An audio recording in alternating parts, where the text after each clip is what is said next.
বন্ধুরা, আমি সাহেব।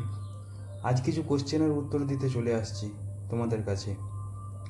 আমাকে অনেকেই জিজ্ঞেস করে, যেখানেই দাঁড়াই, চায়ের দোকান যেখানেই যাই, সেখানেই জিজ্ঞেস করে কি দাদার যে ওই বাইকে যে পতাকাগুলো লাগানো আছে, ওগুলো কেন লাগিয়েছো? ওই রঙিন কালারের যে কাপড়ের পতাকাগুলো আছে, দেখতেই পাচ্ছ বন্ধুরা, বাইকে উড়ছে, তো কেন লাগিয়েছো? সেই একই কোশ্চেন। প্রতিবারের এই প্রশ্নটা শুনলে আমার মনে পড়ে যায় পাহাড়ের সেই আঁকাবাঁকা রাস্তা, মেঘে ঢাকা সকাল, আর ঠান্ডা হাওয়ায় উড়তে থাকা রঙিন পতাকাগুলোর কথা। এই পতাকাগুলোর 5টি রং, যেটা প্রকৃতির 5টি শক্তির গল্প বলে।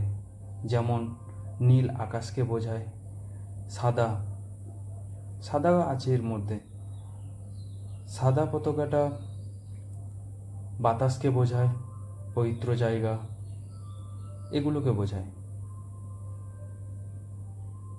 এর মধ্যে লাল আছে, লাল আগুনকে বোঝায়, দেখতেই পাচ্ছ তোমরা। পতাকার মধ্যে এখনও আছে সবুজ, আছে সবুজ জলকে বোঝায়, হলুদ আছে, হলুদ পৃথিবীকে বোঝায়। যেন পুরো পৃথিবী প্রকৃতির সঙ্গে মানুষের শান্তি আর মঙ্গলের জন্য প্রার্থনা করছে। আসলে এটি তিব্বতিয়ান ফ্ল্যাগ।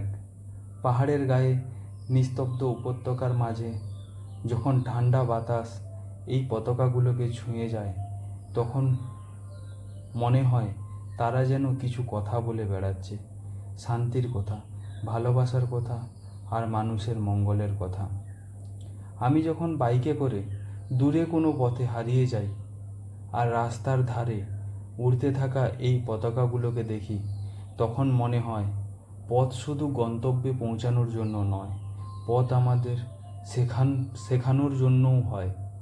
শেখায় সম্মান করতে, শেখায় প্রকৃতিকে ভালোবাসতে, শেখায় মানুষকে মানুষ হিসেবে দেখতে।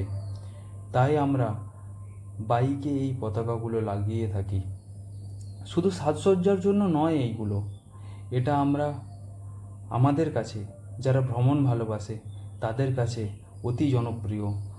ভ্রমণের জন্য স্বাধীনতা, পাহাড়ের প্রতি ভালোবাসা আর শান্তি একটি ছোট্ট বার্তা বয়ে নিয়ে যায়। হয়তো বাতাসের সঙ্গে উড়তে উড়তে এই পতাকাগুলো আজও বলে বেড়াচ্ছে, পথ যতই কঠিন হোক, মনটা যেন শান্ত থাকে আর যাত্রাটা যেন সুন্দর হয়। নমস্কার বন্ধুরা, আবার দেখা হবে নতুন কোনো পথে, নতুন কোনো গল্প নিয়ে। ততক্ষণ পর্যন্ত ride safe, respect every culture and keep exploring. বন্ধুরা, ভিডিও ভালো লাগলে like, share, comment, follow, subscribe করতে ভুলো না। ধন্যবাদ বন্ধুরা।